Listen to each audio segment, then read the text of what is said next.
금요일에 효도잔치가 있습니다. 해당되시는 분들은 당연히 참여하셔야 되고요. 나는 아직 거기 아닌데 싶으신 분들 남의 행사로 생각하지 마시고 주변에 참여하셔야 할 분이 계신지, 마음을 못 정한 분이 계신지 살펴보시면서 많은 어르신 성도님들이 모두 함께 할 수 있도록 위해서 또 신경 써주시고 기도해 주시기 바랍니다. 우리는 지난 시간까지 데살로니가후서 2장 말씀을 통해 마지막 때에 일어나게 될 일들을 함께 나눈 바 있는데요, 대대적인 배교의 시대가 시작되고 불법의 사람이 나타나 마귀의 도움과 힘을 받아 표적과 능력, 거짓 기적과 불의의 모든 속임으로 사람들의 영혼을 미혹하게 될 것이다. 더불어 공개적이고 노골적으로 법을 무시하고 진리를 거스르는 일들이 있게 될 것이라고 나눈 바 있습니다. 이렇게만 이야기하면 우리가 맞이하게 될 종말의 때가 마냥 두렵고 어려운 때인 건가 싶긴 하지만요, 다행히도 하나님께서는 그렇게 마지막 때를 향해 가는 이 땅에 하나님의 백성들을 위해 귀한 선물을 남겨주셨습니다. 바로 우리가 읽는 이 성경 말씀이죠.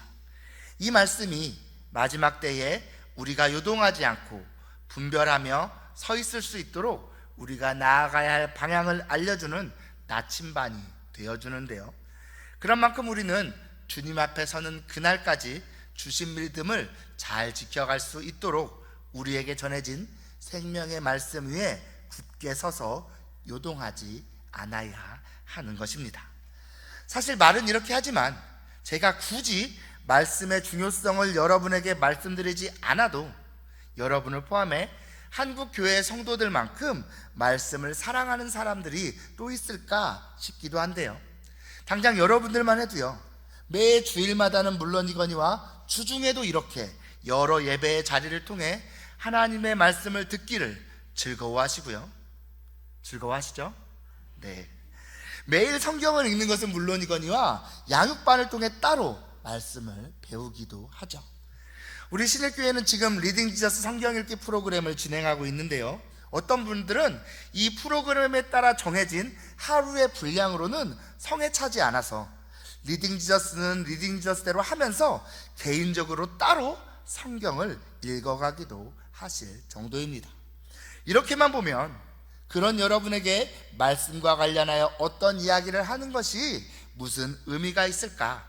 차라리 교역자인 나만 잘하면 될 텐데 싶기도 하지만요, 안타깝게도 한국 교회는 말씀을 받아들이는 열심에 비하면 그것을 흘려보내는 데에는 관심이 상대적으로 적은 것이 사실이기도 해서요, 이 시간에는 그와 관련한 이야기를 여러분과 함께 나누어 보려 합니다.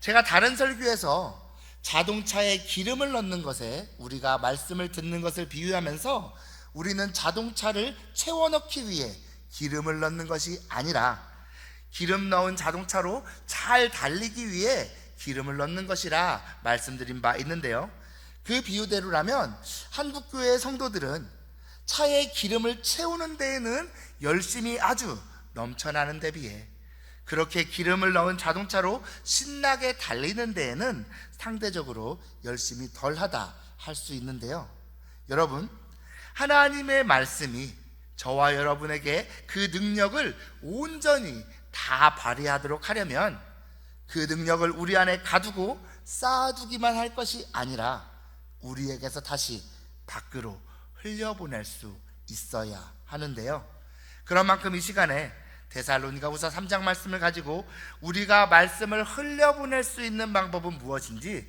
두 가지로 함께 알아보면서 말씀을 진정한 말씀답게 하는 삶이 무엇인지 함께 생각해 보고자 합니다. 먼저 우리는 말씀을 나누고 전하는 삶을 살아야 합니다. 우리가 말씀을 듣고 읽고 배우는 것은 그렇게 함으로 성경에 관한 우리의 지식을 늘리고자 함이 아니라 말씀이 이끄는 대로 하나님을 사랑하고 사람을 섬기며 받은 말씀을 나눌 줄 아는 그런 사람이 되고자 함인데요, 우리는 단지 말씀을 잘 듣는 사람이 아니라 말씀에 담긴 하나님의 뜻을 깨닫고 깨달은 말씀을 혼자만 간직하지 않으며 말씀 위에서 다른 사람들을 섬김으로써 말씀을 전하고 나누는 사람이 되어야 하는 것입니다. 그렇게 할 때 비로소 하나님의 말씀은 우리 안에서 하나님의 말씀으로서의 역사를 이루어갈 수 있는 것이죠. 여러분, 성경을 읽다가 혹은 말씀을 듣다가 무언가를 깨닫고 그것이 여러분의 마음에 와닿아서 그 귀한 말씀을 혼자만 붙들 수가 없어서 다른 누군가에게 나눠줘 보신 적이 있으신가요? 안타깝게도 아직 그런 경험이 없으신 분이 계신다면 하루라도 빨리 그런 기회가 찾아오실 수 있기를 소망합니다. 왜냐? 그런 순간만큼 말씀이 얼마나 놀라운 힘을 가졌는지 실제로 경험할 수 있는 기회가 별로 없기 때문입니다.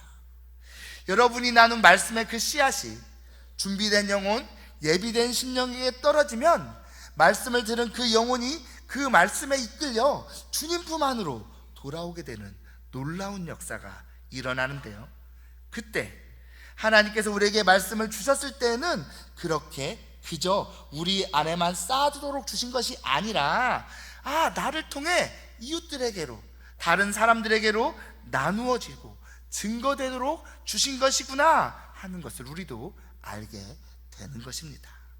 그렇게 열심을 내어 말씀을 듣고 들은 말씀을 전하고 나누며 살아가는 삶이 바로 마지막 때를 살아가야 할 하나님의 백성된 삶인 것이죠. 오늘날 많은 사람들이 말씀을 통해 복음을 전하기를 조금은 어려워하곤 하는데요, 아무래도 교회가 이전보다 세상으로부터 손가락질 받는 일이 더 많아지다 보니 입을 열어서 깨달은 말씀을 나누며 복음을 전하기보다 먼저는 성도된 우리가 삶을 모범적으로 살아서 세상에 선한 영향력을 끼치는 것이 더 나은 전도 방법이 아니겠느냐 하는 말들을 많이 하곤 합니다. 물론 그런 생각은 틀린 것도 잘못된 것도 아니어서요, 저와 여러분의 삶이 그리스도를 전하는 편지가 되고 하나님을 보여주는 거울이 될 수 있도록 선하고 거룩한 삶을 우리는 살아야 하지만요, 사실 그것만으로는 부족합니다. 삶의 전도만으로는 전해질 수 없는, 우리가 입을 열어 말하지 않으면 결코 들을 수 없는 진리가 있음을 우리는 꼭 기억해야 합니다. 사실 성경은요, 그 어디에서도 우리가 제대로 살기만 하면 된다라고 말하지 않습니다. 제대로 사는 것도 중요하지만 입을 열어 하나님께서 우리에게 허락하신 이 말씀을 나누는 것 역시 우리가 꼭 해야 할 일이라 하시죠. 하나님을 알지 못하는 이들이 우리의 말씀 나눔을 통해 복음을 듣고 하나님을 만날 수 있게 하신 복된 부르심이 먼저 이 말씀을 알게 된 저와 여러분에게 주어져 있음을 알고 우리는 복음을, 말씀을 전하고 나누어야만 하는 것입니다. 이러한 복음 전파의 중요성을 잘 보여주는 말씀이 오늘 본문 1절 말씀이라 할 수 있는데요, 우리 1절 말씀 다시 한번 함께 읽어볼까요? 시작. 끝으로 형제들아, 너희는 우리를 위하여 기도하기를 주의 말씀이 너희 가운데서와 같이 퍼져나가 영광스럽게 되고. 아멘. 여기 보시면 사도 바울이 데살로니가 교회를 향해 기도를 요청하면서 짧은 시간에 믿음이 잘 자라난 너희 데살로니가 교회처럼 우리가 지금 복음을 전하고 있는 다른 곳에서도 말씀이 신속하게 퍼져나가서 영광스럽게 되기를 기도해 달라고 하는데요, 이때 말씀이 신속하게 퍼져나가 영광스럽게 된다는 것이 무슨 의미일까요? 여러분, 누군가가 말씀을 깨닫게 되면요, 그 사람에게 일어나는 놀라운 변화는 바로 생각이 달라지는 것입니다. 생각이 달라지면 관점이 달라지고요, 관점이 달라지면 가치가 달라지는데요, 이 땅을 살아감에 있어서 무엇을 중요하게 여겨야 하는지, 무엇을 가치 있게 여기게 되는지가 달라지는 것입니다. 이것이 말씀을 깨닫게 될 때 일어나는 일이죠. 더 나아가 그렇게 가치관이 달라지면 자연스럽게 삶이 달라지고 성품이 달라지고 행실이 달라지게 되는데요.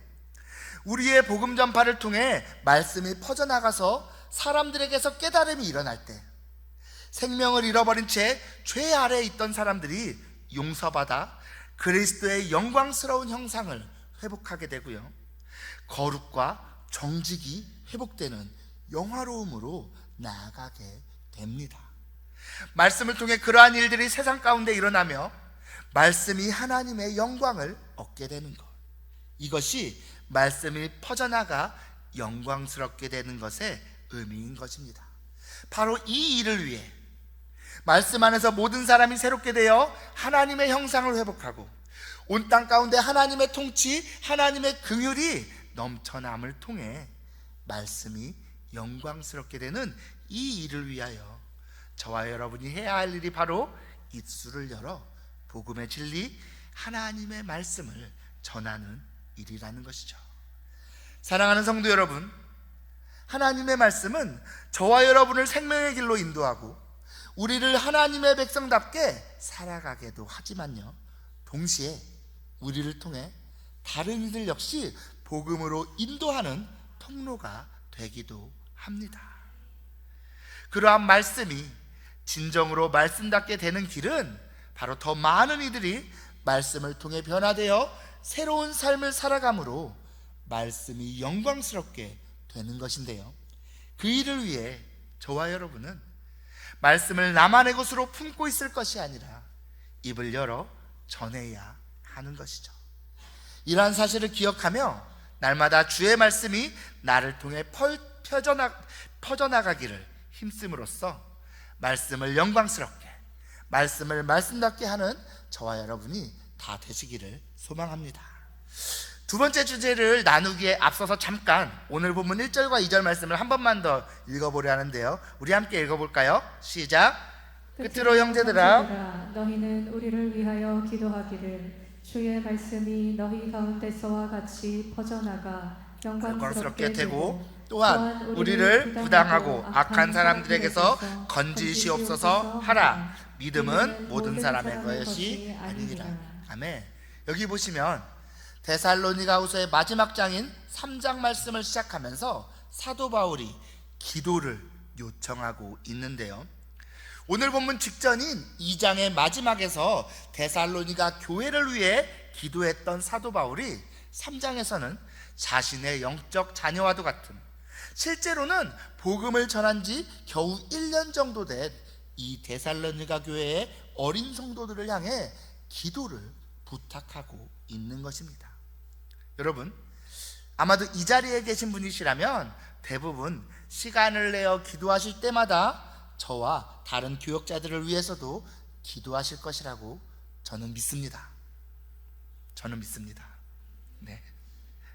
여러분이 교역자를 위해서 기도하실 때 여러 제목으로 기도하실 수 있겠지만요, 오늘 본문은 그 중에서도 두 가지 기도 제목을 보여주는데요, 그것이 오늘 제가 여러분과 나누고자 하는 핵심 주제는 아니기에 간단하게만 짚고 넘어가자면, 하나는 저희의 사역을 통해 말씀이 영광스럽게 되는 것이고요, 다른 하나는 우리를 부당하고 악한 자들에게서 건져달라는 것입니다.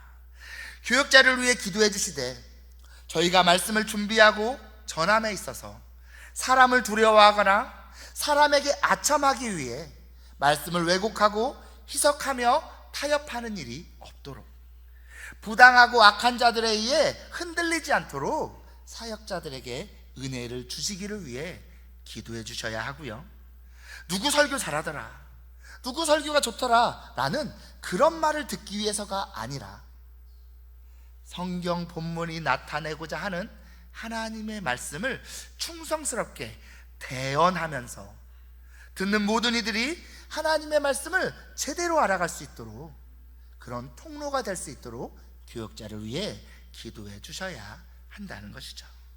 여러분, 사도 바울조차 이처럼 성도의 기도가 꼭 필요했다면 사실 저를 포함해 지금의 교역자들은 어떻겠습니까?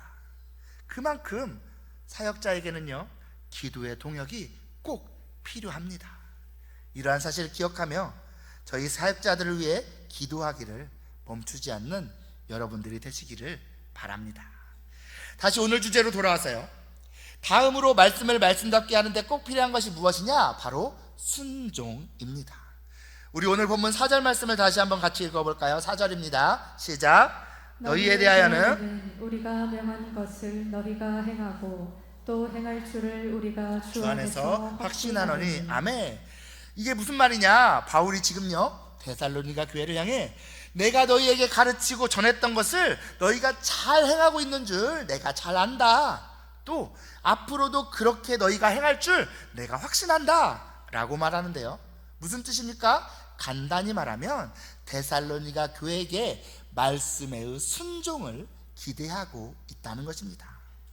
사랑하는 성도 여러분, 저와 여러분이 살아가는 이 시대는요, 갈수록 사람들이 무언가에 순종하기보다 자신을 주장하고 자기 기준, 자기 생각이 가장 중요하다고 여기는 시대인데요, 이러한 시대일수록 성도는 순종을 통해 세상과 구별되는 삶을 살 수 있어야 합니다.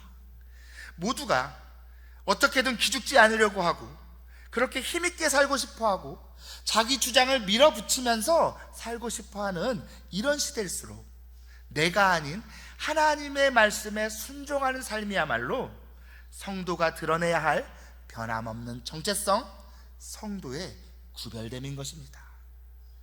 에베소서 5장과 6장 말씀을 보시면요, 남편과 아내가 어떤 관계여야 하는지, 부모와 자녀는 어떤 관계여야 하는지, 고용인과 피고용인은 어떤 관계여야 하는지 등 관계에 대한 여러 권면을 전하고 있는데요, 우리 그 중에 일부 말씀을 좀 함께 읽어볼까요? 먼저는 에베소 5장 22절입니다. 함께 읽겠습니다. 시작. 아내들이여 자기 남편에게 복종하기를 주께 하듯 하라. 또 6장 1절 말씀도요. 시작. 자녀들아 주 안에서 너희 부모에게, 여기까지요. 또 5절 말씀도 읽겠습니다. 시작. 종들아 두려워하고 떨며 성실한 마음으로 육체의 상전에게 순종하기를 그리스도께 뜻하라. 아멘. 어떻습니까? 여기 보시면 반복해서 등장하는 단어가 있죠. 바로 복종, 순종입니다. 무슨 말입니까? 어떤 관계를 규정함에 있어서 모든 관계는 어디서? 순종으로부터 출발하기 마련이고요, 그 순종이야말로 둘 사이의 관계를 보여주는 핵심임을 가르쳐주고 있는 것이죠. 여러분, 저와 여러분이 하나님의 말씀에 순종하며 살고자 하면요, 그러한 순종은 단순히 하나님과의 관계에서 뿐만이 아니라 우리가 세상에서 만나는 모든 관계 안에서 순종으로 나타나기 마련입니다.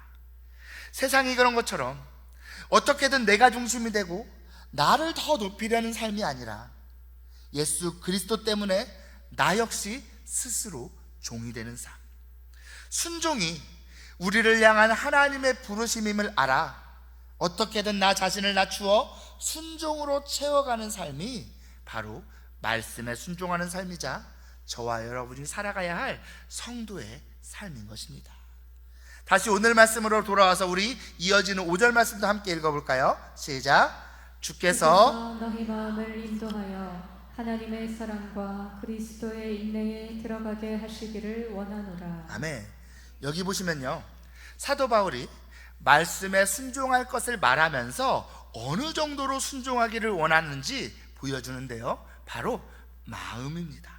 이때의 마음은 단순히 우리의 육체와 대비되는 그런 어떤 것이 아니라 여러분을 여러분 되게 하는 핵심으로서의, 여러분의 인격의 핵심, 여러분의 중심을 가리키는데요, 그러한 중심이자 핵심으로서의 마음을 어디에 두어야 한다 합니까? 바로 하나님의 사랑과 예수 그리스도의 인내 안에 들어가도록 해야 한다는 것입니다. 이 두 가지를 하나씩 따로 살펴보면요, 먼저 하나님의 사랑은 무엇이냐? 세상이 말하는 사랑이 가슴 설레고 두근거리는 그런 것이라면 하나님의 사랑은 아들도 아끼지 아니하시고 사랑하기 때문에 그 어떤 희생과 대가를 지불하는 것도 두려워하지 않는, 그야말로 우리를 위한 절대적인 희생을 수반하는 사랑입니다. 하나님께서 저와 여러분에게 보여주시고 가르쳐 주신 진짜 하나님의 사랑이죠. 여러분, 세상은 보통 어떤 경우를 사랑이라 말할까요? 어떤 사람이나 무언가를 보고 가슴이 두근거리고 누군가를 생각할 때 마음이 행복해진다면 세상은 그것을 사랑이라고 말합니다. 문제는 그런 사랑이 잠깐 존재했다가 금방 사라지기 마련이라는 것인데요, 설레임이 사랑의 핵심이 아니라는 것이죠. 그렇다면 그런 잠깐의 설레임을 넘어 오랜 시간 누군가를 사랑할 수 있는 힘은 어디에 있을까요? 바로 자기를 부정하고 자기를 내려놓고 희생하고 깨뜨리셨던 사랑, 하나님이 저와 여러분에게 보여주신 그 사랑으로 누군가를 사랑할 때 진짜 사랑이 지속될 수 있습니다. 우리의 마음을 하나님의 사랑에 두었을 때 나타나는 순종은 바로 이처럼 하나님이 기준이 되시는 그런 순종을 의미하는데요, 죄인된 저와 여러분을 사랑하기 위해 모든 것을 내어주신 그 사랑의 순종을 저와 여러분에게 기대하신다는 것이죠. 다음으로 그리스도의 인내는 무엇이냐? 바로 예수님께서 십자가를 지시고 죽음을 목전에 두시면서까지 그렇게 죽기까지 참으신 인내를 의미합니다. 마지막 순간까지 멈추지 않고 계속해서 걸어가셨던 그 예수님의 인내를 담은 순종이 저와 여러분에게서 나타나기를 원하신다는 것이죠. 우리는 종종 참을 만큼 참았어 라는 말을 하곤 하는데요, 하나님께서 저와 여러분에게 기대하시는 순종의 모습은 그리스도의 인내처럼 감당할 수 없을 것 같은 그 자리까지 기다려주고 참아주는 순종을 의미해서요, 참을 만큼 참았다라며 내 양심이 만족하면 되는 그런 정도가 아니라 예수님께서 친히 우리에게 보여주신 것처럼 죽기까지 복종하셨던 순종, 우리의 마음이 그리스도의 순종 안으로 들어갈 수 있기를, 그러한 마음으로 하나님의 말씀에 순종할 수 있기를 사도 바울은 촉구하고 있는 것입니다. 이러한 하나님의 사랑과 그리스도의 인내로 적셔진 그 마음이 이끄는 순종이야말로 하나님의 말씀을 영화롭게 하는 순종, 말씀을 말씀되게 하는 순종이 된다는 것이죠. 이러한 사실을 기억하며 하나님께서 우리에게 말씀을 주시며 기대하신 대로 그 어떤 희생도 아까워하지 않는 하나님의 사랑을 담은 순종, 죽기까지 인내하신 예수 그리스도의 인내를 담은 순종으로 말씀을 영화롭게, 말씀을 말씀되게 하는 저와 여러분들이 다 되시기를 소망합니다. 이제 말씀을 맺겠습니다. 인터넷에서 제가 한 사진을 봤습니다. 제가 굳이 말하지 않아도 다들 느끼시겠지만 지금 저와 여러분이 살아가는 세상은 결코 호락호락한 것이 아닙니다. 그냥도 그렇지만 저와 여러분이 하나님의 백성으로 살아가고자 한다면 더더욱 그렇기도 합니다. 하지만 그렇다고 주눅들거나 낙심하실 필요는 없습니다. 왜냐? 세상만 호락호락하지 않은 것이 아니라 말씀과 함께하는 저와 여러분 역시도 호락호락하지 않기 때문입니다. 우리의 기준이 나의 최선, 시대의 정신에 있지 않고 하나님 아버지와 그리스도의 인내, 그 하나님께서 우리에게 주신 귀한 선물로서의 이 말씀에 있을 때 우리는 그 어떤 힘든 세상일지라도 능히 믿음으로 승리하며 살아갈 수 있다는 것입니다. 그렇게 말씀을 우리의 중심에 두고 말씀이 이끄는 대로 복음의 진리를 전하는 삶, 하나님의 사랑, 그리스도의 인내로 말씀에 순종하는 삶이 바로 저와 여러분이 살아가야 할 마지막 때의 진정한 성도의 삶인 것이죠. 그런 사실을 기억하며 지금 있는 자리에서 힘써 말씀을 전하고 모든 상황 가운데 말씀에 순종하며 말씀을 영화롭게 하는, 말씀을 말씀되게 하는 저와 여러분들 다 되시기를 진심으로 소망합니다. 기도하시겠습니다.